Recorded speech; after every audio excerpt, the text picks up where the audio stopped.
The front door creaked open, and I froze mid-step in our living room. Something felt wrong. The house was too quiet, too still, yet I could sense movement upstairs. Alex's car wasn't in the driveway when I pulled up, but his keys sat on the entry table, along with an unfamiliar pink purse. I'm Nadia, and this was the moment my carefully constructed life began to splinter. Hushed voices drifted down from our bedroom. I recognized Alex's low murmur, followed by a feminine sob that definitely wasn't mine. My heels clicked against each step as I climbed the stairs, each sound echoing like a countdown. The bedroom door was ajar. I pushed it open to find my husband sitting on our bed next to his sister Jenna, his arm around her shoulders. She wore an oversized sweater that couldn't quite hide what was obviously a pregnant belly. "What's going on?" My voice came out steadier than I felt. Alex's head snapped up. "Nadia, you're home early." Clearly. I remained in the doorway, my hand still on the doorknob. "Would someone like to explain why you're both in our bedroom at 2 in the afternoon?" Jenna wiped her eyes with the back of her hand, smearing her mascara further. "I'm sorry, I didn't know where else to go." "We need to talk," Alex said, standing up. "It's actually good you're here now. We can discuss this together." "Discuss what exactly?" "Jenna's pregnant." He gestured unnecessarily at his sister's obvious condition. "She's not in a position to raise a baby right now, with her social media career taking off and everything." The pieces clicked together in my mind before he even finished speaking. My stomach turned to ice. "No." The word came out sharp and final. "Just hear me out," Alex pleaded. "We've been trying for years, and Jenna needs our help. It's perfect timing, really." "Perfect timing?" I laughed, but there was no humor in it. "You want us to adopt your sister's baby without even discussing it with me first?" Jenna stood up, one hand resting on her stomach. "I know it's a lot to ask, but you and Alex would be amazing parents. And I'd still get to be in the baby's life, but without the responsibility I finished for her. Just like everything else in your life, Jenna. You make the mess, and everyone else cleans it up." "That's not fair," Alex cut in. "She's trying to do the right thing." "The right thing?" My voice rose. "The right thing would have been using birth control. The right thing would have been talking to your wife before making life-altering decisions about our future." "I didn't plan this," Jenna protested, fresh tears spilling down her cheeks. "You never plan anything. That's the problem." I turned to Alex. "And you enable her every single time. She's my sister. And I'm your wife. Or did you forget that part?" The silence that followed was deafening. Alex looked between us, his face twisted with indecision. But I already knew which way he would lean. He always chose Jenna. "We can make this work," he said finally. "Think about it, we'd finally have the family we've always wanted. The family you want is one where your sister can dump her responsibilities on us and still play mommy when it's convenient?" I shook my head. "That's not the family I signed up for. Nadia, please. I need some air." I backed out of the room, my hands shaking. "Don't follow me." I made it halfway down the stairs before the tears started, but I refused to let them hear me cry. The pink purse still sat on the entry table, taunting me. I grabbed my keys and walked out, slamming the door behind me. In the driveway, I sat in my car, gripping the steering wheel until my knuckles turned white. My phone buzzed with Alex's name on the screen. I declined the call and started the engine. This wasn't just about a baby. This was about years of watching Jenna manipulate her way through life while everyone scrambled to catch her when she fell. But this time, I wouldn't be there to help pick up the pieces. I ended up at Liam's studio, watching him work on some corporate logo while my phone buzzed endlessly in my purse. 3 days had passed since I'd walked out of my house, and I still couldn't bring myself to go back. "You know they're at your place right now, right?" Liam didn't look up from his tablet. "Susan called me twice asking where you are." Of course she did. I picked at a loose thread on his office couch. Let me guess, she's worried about how this is affecting Jenna's stress levels. Actually, she mentioned something about a family dinner tonight. Apparently, they need to discuss the situation as adults. My laugh came out harsh. Because that worked so well last time. The doorbell chimed downstairs.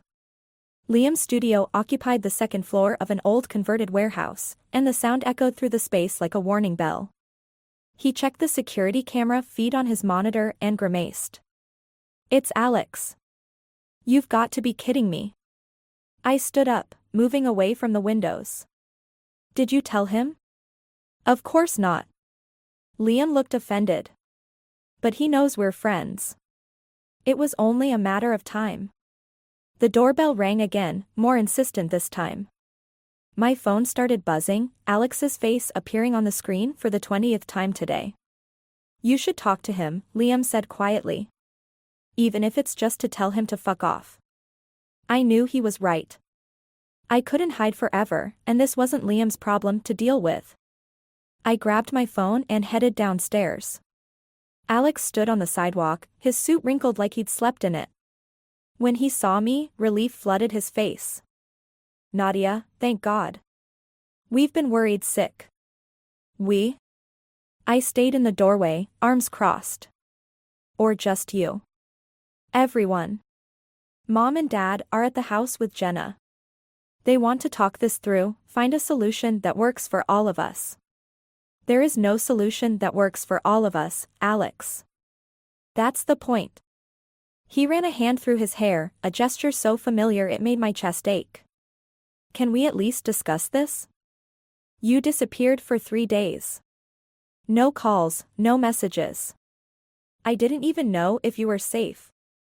I needed space to think.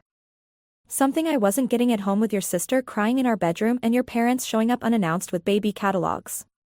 They're just trying to help. Help who? I stepped onto the sidewalk, anger finally breaking through my exhaustion. Help Jenna avoid responsibility again? Help you play the perfect son? Because it sure as hell isn't helping me. That's not fair. We're family. No, Alex. Jenna is your family. I'm just the wife who's supposed to clean up after her messes. A couple walked past us, quickly averting their eyes from our clearly private argument. Alex lowered his voice. Come home. Please. We can work this out. Like we worked it out when Jenna crashed our honeymoon because she was having a crisis? Or when she borrowed $10,000 from our savings without asking. When does it end? She's different now. The baby changes everything. I stared at him, really looked at him for the first time in days. The man I married was still there, but he was buried under layers of obligation and guilt that I couldn't penetrate. You're right. The baby does change everything. I took a deep breath. Which is why I'm not coming back until you and your family understand that I won't be part of this plan. Nadia. No.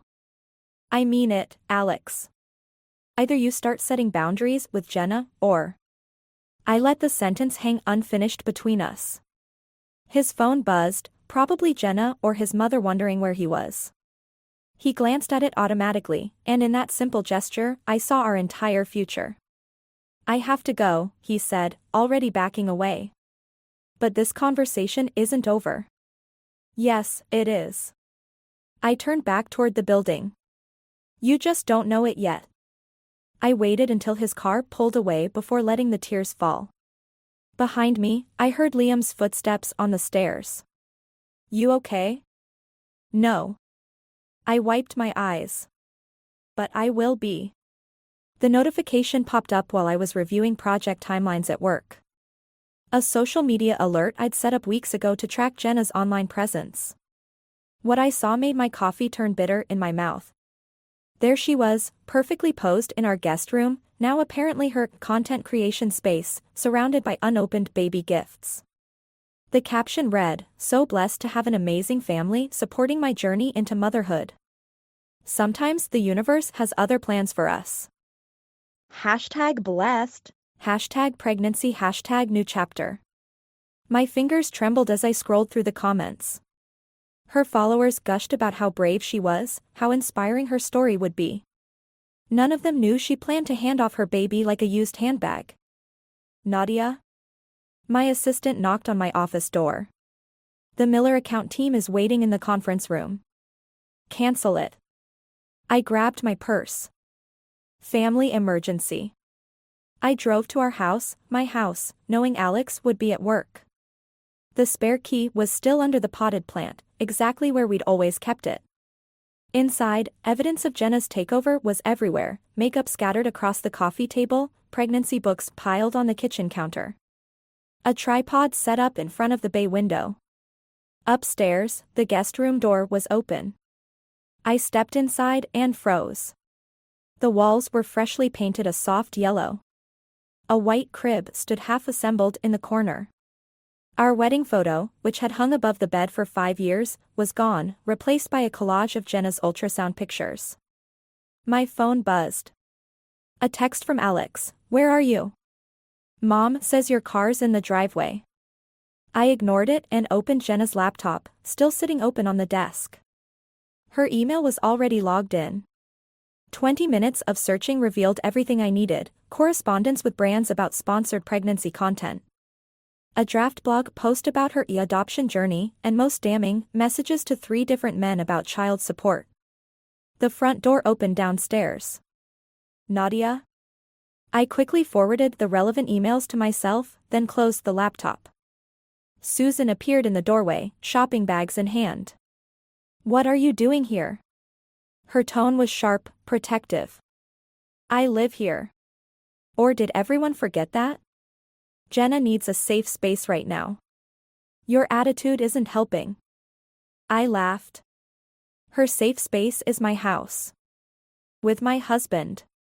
Using my life as content for her followers. She's family. And I'm what? The incubator stand-in? I held up my phone, showing her Jenna's latest post. Did you know she's been messaging multiple men about this baby? Or that she's already signed contracts to document the adoption journey? Susan's face paled. You had no right to go through her private information. Like she had no right to move into my home and take over my life? Heavy footsteps thundered up the stairs. Alex appeared, breathing hard like he'd run from his office. What's going on? He looked between us. Mom called saying you were here acting crazy. Show him, I said to Susan. Show him what his perfect sister is really planning. Nadia, stop. No, you stop. I turned to Alex. Your sister is playing all of you. She's monetizing this whole situation. The baby, the adoption, our marriage, it's all content for her followers. That's ridiculous, he started, but I was already pulling up the emails on my phone. Read them yourself. 3 different men think they're the father. She's negotiating child support with all of them while planning to give the baby to us. Alex's face went through a series of emotions: disbelief, anger, confusion. But when Susan put a hand on his arm, I saw the moment he chose denial again. You shouldn't have invaded her privacy, he said quietly.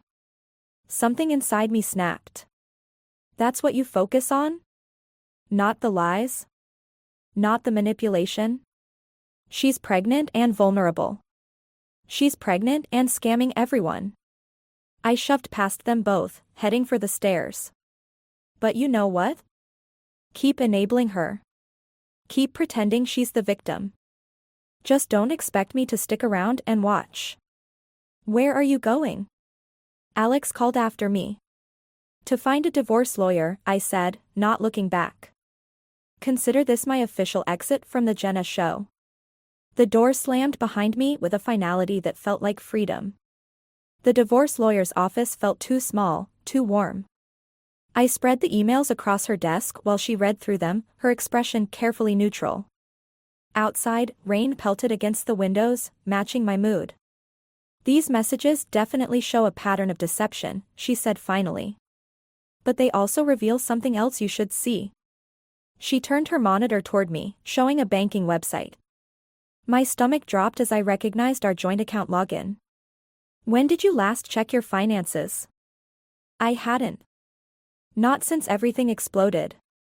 The numbers on the screen made my head spin, regular transfers to an account I didn't recognize, dating back months. $50,000, the lawyer said quietly. All withdrawn in increments just under the reporting threshold. My hands started shaking. Alex wouldn't. The transfers started 3 months ago. Around the time your sister-in-law would have discovered her pregnancy. The pieces clicked together with sickening clarity. The late nights Alex spent at the office. The sudden interest in handling our finances. The way he'd discouraged me from checking our investment accounts. My phone buzzed, Liam calling. I declined it, then noticed 3 missed calls from my boss. Before I could check the messages, another call came through. Unknown number. Mrs. Henderson? A man's voice I didn't recognize. This is Detective Morris. We're trying to reach you regarding some suspicious financial activity. The lawyer quickly took the phone. This is Caroline Webb, Mrs. Henderson's attorney. Any questions can be directed to my office. She ended the call and looked at me gravely. We need to freeze those accounts immediately. And Nadia? There's something else you should know. She pulled up a real estate listing on her computer. My house, our house, listed for sale. The posting was only an hour old. He can't do that, I whispered. We both own. Check the date on this power of attorney document. I stared at the paper she handed me. My signature looked perfect. Too perfect. The date was from last month, when I'd been at a conference in Seattle. It's forged, I said numbly. Most likely. And very well done. They've been planning this for months. My phone buzzed again, Liam. This time I answered. Turn on the news, he said without preamble. Channel 8. Now. The lawyer found the station on her office TV. Jenna's face filled the screen, tears streaming perfectly down her cheeks as she stood outside my house. The caption read, Local influencer reveals family betrayal. When I discovered my sister-in-law had been embezzling from our family business, Jenna was saying. I had to come forward. The stress isn't good for the baby, but sometimes doing the right thing means making hard choices. Family business? I choked out. We don't have a. Keep watching, Liam said grimly. The camera panned to show Walter and Susan standing supportively behind Jenna. Alex stepped forward, looking appropriately concerned in his best courtroom suit. We've filed charges, he told the reporter. The evidence is clear. We just want this resolved quickly, for Jenna's sake and the baby's. The lawyer muted the TV. When did you send those emails to yourself from your sister-in-law's computer? Yesterday. Why? Using your work email? Yes, the realization hit me. They were waiting for it. They needed me to access her computer. To support claims you were stealing information. Combined with the forged financial documents they've likely prepared. She started typing rapidly on her computer. We need to move fast. They're trying to destroy your credibility before you can expose their scheme. My phone lit up with messages, colleagues, friends, even my parents. The story was spreading. What do we do? My voice sounded distant to my own ears. We fight back, she said firmly. But first, we need to get ahead of this. They're not just trying to take your money, Nadia. They're trying to take your whole life. I watched Jenna cry perfectly on mute, Alex's supportive hand on her shoulder, and felt something cold and hard crystallize in my chest. Then let's take theirs instead. The baby's cry pierced through the house like a knife. I stood frozen in our bedroom doorway, staring at the bassinet that hadn't been there when I left for work this morning. Alex sat in the reading chair, cradling a tiny bundle while Jenna hovered nearby, phone in hand. What is this? My voice came out barely above a whisper. She came early, Alex said, not looking up from the baby. We couldn't reach you. Couldn't reach, I pulled out my phone, showing the screen. No calls. No messages. Jenna stepped forward, her camera clearly recording. We tried everything. But you've been so unstable lately, maybe it's better you weren't there. The room spun slightly. 3 days. I'd been gone from the house for 3 days, dealing with lawyers and damage control, and they'd managed to completely rewrite reality. Get that camera out of my face. I moved toward Alex and the baby. How dare you bring? Don't come closer. Alex stood up, turning his body to shield the infant. The restraining order is already filed. The words hit like a physical blow. What restraining order? Given your recent behavior, Jenna's voice dripped with rehearsed concern, we had to take precautions. For the baby's safety. My hands started shaking. My recent behavior? You mean exposing your fraud? The money you stole? See? Jenna turned her camera to capture my reaction. This is exactly what we're worried about. The paranoid accusations, the aggressive behavior. Stop recording. I lunged for her phone, but Alex stepped between us. That's enough. His lawyer voice, the one he used in court. This is exactly why we needed the order. You're out of control. I'm out of control? I laughed, the sound bordering on hysterical. You forged documents, stole my money, tried to destroy my reputation, and I'm out of control?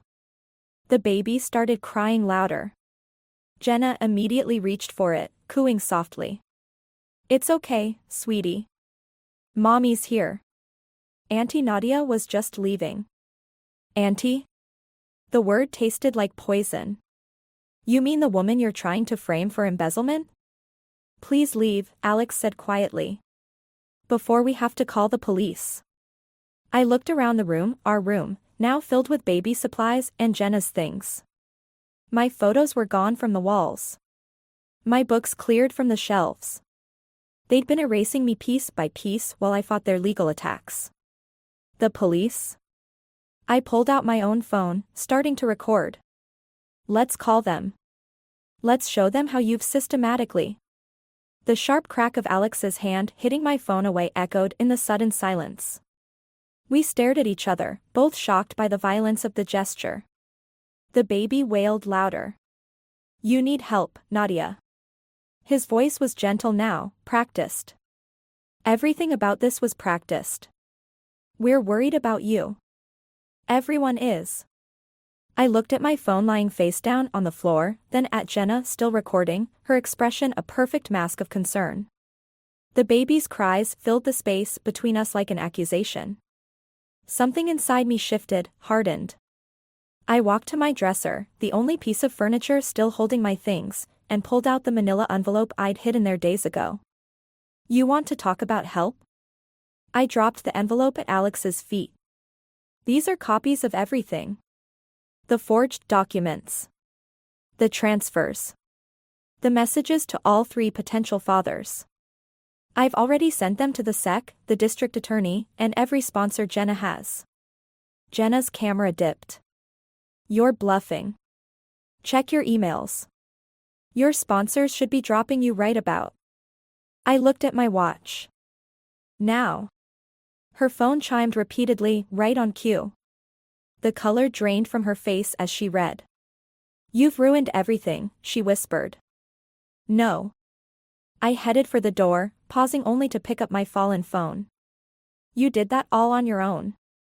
I'm just making sure everyone sees the truth. Nadia, wait, Alex called after me. Save it for the prosecutors, I said, not looking back. I'm done being the villain in your family story. The baby's cries followed me down the stairs, but for the first time in weeks, I felt nothing but clarity. They wanted a war. Now they had one. The courthouse steps felt endless as I climbed them, clutching my briefcase like a shield. Reporters clustered at the entrance, drawn by Jenna's social media following and the salacious headlines about family betrayal. I kept my eyes forward, ignoring their shouted questions. Inside, I found Liam waiting in the hallway outside courtroom C. His expression told me everything before he spoke. They're all here, he said quietly. The whole family. Even Walter and Susan's church group showed up for support. Of course they did. The perfect family, rallying around their perfect daughter. I smoothed my skirt, checking my reflection in the window. The woman staring back looked tired, haunted. The second investigator is running late, my lawyer whispered as we entered. But the evidence. Her voice trailed off as we saw them. Alex's family occupied the first 2 rows, a solid wall of disapproval. Jenna sat between her parents, one hand protectively over her stomach, the other clutching her mother's arm. The baby was conspicuously absent, their final manipulation. Alex stood as we approached, his lawyer's mask firmly in place. "We can still stop this," he said softly. "For everyone's sake." "Like you stopped the media campaign against me? Or the freeze on my accounts? You brought this on yourself." Before I could respond, the bailiff called for order. The judge entered, not our usual judge, I noticed. Alex's slight smile confirmed my suspicion, they'd managed to get the case reassigned. The next hour passed in a blur of legal terminology and character assassination. Alex's lawyer painted me as unstable, obsessed, a danger to their family. My attorney tried to present the financial evidence. But the judge seemed more interested in Jenna's tearful testimony about my erratic behavior and threatening presence. "Your Honor," my lawyer protested, "the bank records clearly show." "What they show," Alex's lawyer interrupted, "is my client protecting family assets from someone clearly intent on revenge. We have dozens of witnesses who can testify to Mrs. Henderson's declining mental state." Declining mental, I started to stand, but Liam's hand on my arm stopped me. The judge peered over his glasses. "Mrs. Henderson, are you prepared to undergo a psychiatric evaluation?" The room tilted slightly. "What?"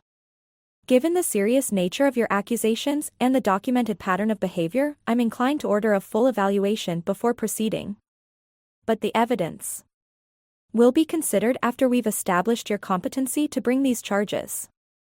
I looked around the courtroom, at all the faces I once considered family. Susan dabbed at her eyes with a handkerchief.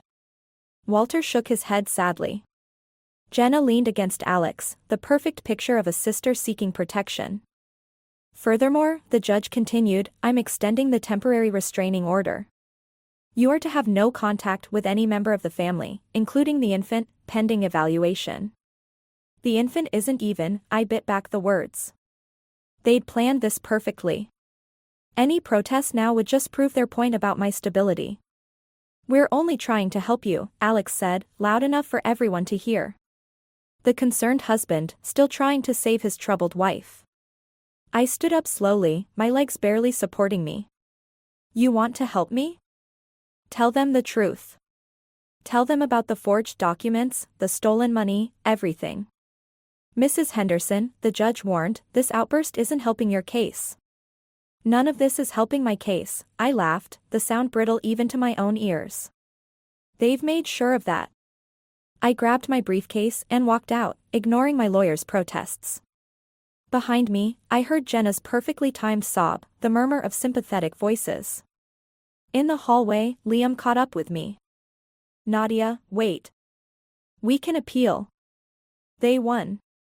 My voice cracked. "They took everything, my home, my money, my reputation. And now they're trying to take my sanity." "Not everything," he said firmly. "You still have the truth." I watched through the courthouse window as Alex and his family emerged into a sea of reporters, Jenna protected in their midst. They'd scripted this perfectly for social media, the troubled sister-in-law, the family standing strong together. The truth? I turned away from the window. The truth is, they're better at lying than I am at telling the truth. But as I walked away, something shifted inside me. They wanted me to play the villain in their story? Fine. It was time to stop fighting fair. The call came at 3 in the morning. I almost ignored it, but something made me check the number. "Alex. Jenna's gone." His voice cracked. "She took the baby." I sat up in Liam's guest bed, fully awake now. "What do you mean, gone?" "There's a note." He stopped, breathing heavily. She says she can't handle it anymore. The pressure, the investigation, everything. She just left. Have you called the police? I can't. The desperation in his voice was new. If they investigate, everything will come out. The money, the documents. Please, Nadia. Help me find her. I laughed, the sound harsh in the darkness. Now you want my help? After everything you did? This isn't about us anymore. There's a baby involved. There was always a baby involved, Alex. You just didn't care how it affected me then. Silence stretched between us. When he spoke again, his lawyer's composure had cracked completely. She emptied the accounts. All of them. Even my parents' retirement fund. Of course she had. I'd seen the pattern in her emails, the slow drain of resources from everyone around her. But they'd been too busy protecting her to notice. Please, he whispered. You're the only one who saw through her. You must have some idea. I do. I got up, moving to the window. The city lights blurred through the glass. I know exactly where she is. Tell me. No. The word felt like freedom. I'll tell the SEC investigators. And the police. And every reporter who called me unstable and obsessed. Nadia, don't. You know what's funny? I pressed my forehead against the cool glass. I actually felt guilty about gathering evidence against her. About exposing your perfect family's lies. But you never felt guilty about destroying me, did you? A notification popped up on my phone, a new post from one of Jenna's backup social media accounts. The one her family didn't know about, but I'd been monitoring for weeks. Check her Instagram, I said. The real one, not the public account. I heard him typing, then a sharp intake of breath. There she was, posed on a beach somewhere, cocktail in hand. No baby in sight. This can't be real.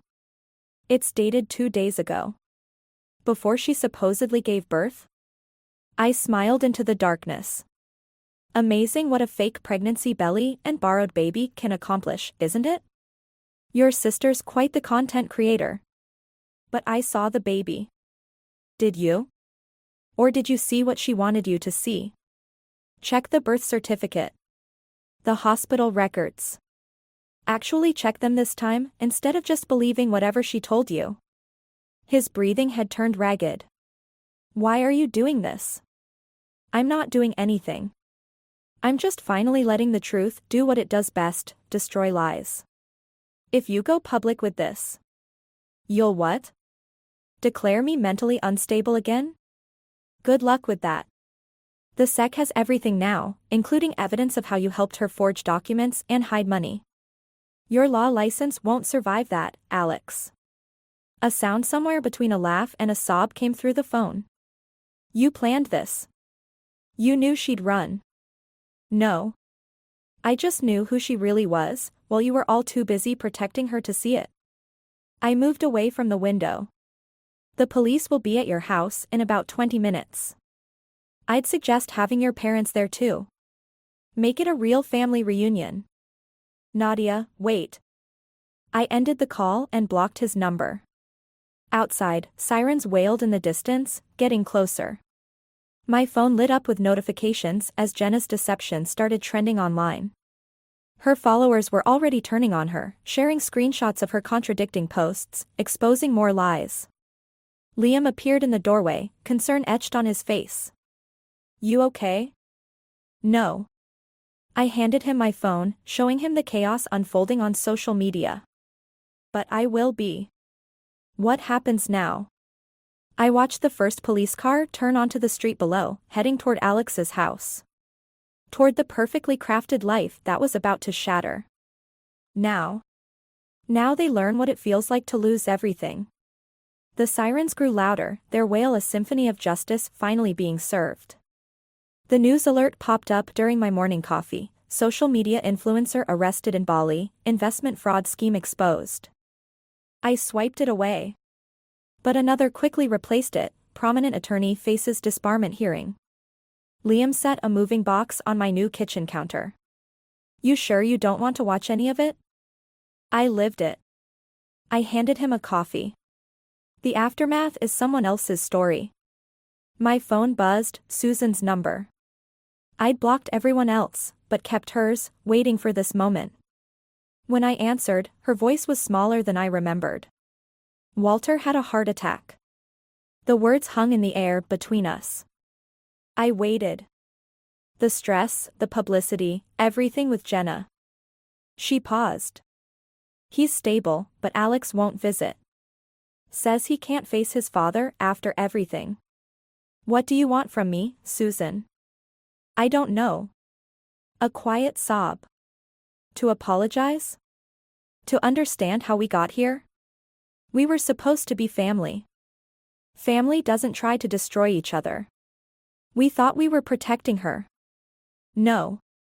I watched steam rise from my coffee. You were protecting yourselves. Your image. Your perfect family story. Jenna was just the excuse. Another pause, longer this time. The investigators found the trust fund papers. The ones from before your wedding. Alex never told you, did he? My hand tightened on the mug. What trust fund? The one Walter and I set up for your future children. The one Jenna emptied 6 months ago. The coffee turned to acid in my stomach. More lies, more betrayals, stretching back further than I'd imagined. Why are you telling me this now? Because you deserved better. Her voice cracked. And because I need to know, did you know where she was all along? Could you have stopped this sooner? I thought about the screenshots I'd gathered, the evidence I'd waited to release until exactly the right moment. About revenge served cold and calculated, just like they taught me. Would you have believed me if I tried? Her silence was answer enough. Goodbye, Susan.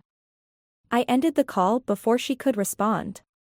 Liam watched me from across the counter. You okay? Actually, yes. I picked up the last photo frame from my box, not my wedding photo, but one from before, when I was younger and smiled easier. I think I finally am. My laptop chimed with an email notification. The SEC wanted another statement, more evidence. Below that, a message from my lawyer about the civil suit against Alex's firm. The system that had once been used against me was now working in my favor, grinding slowly toward justice. You never told me, Liam said carefully. Did you really know where Jenna was the whole time? I walked to my new apartment's window, looking out at a view that wasn't haunted by memories. I knew who she was. The rest was just waiting for everyone else to see it too. And Alex? Will spend the rest of his life wondering if he could have prevented it all by just listening to me once. I turned back to the kitchen. To the future I was building. Some revenge is better served by walking away and letting karma do its job. My phone buzzed one last time, a text from an unknown number.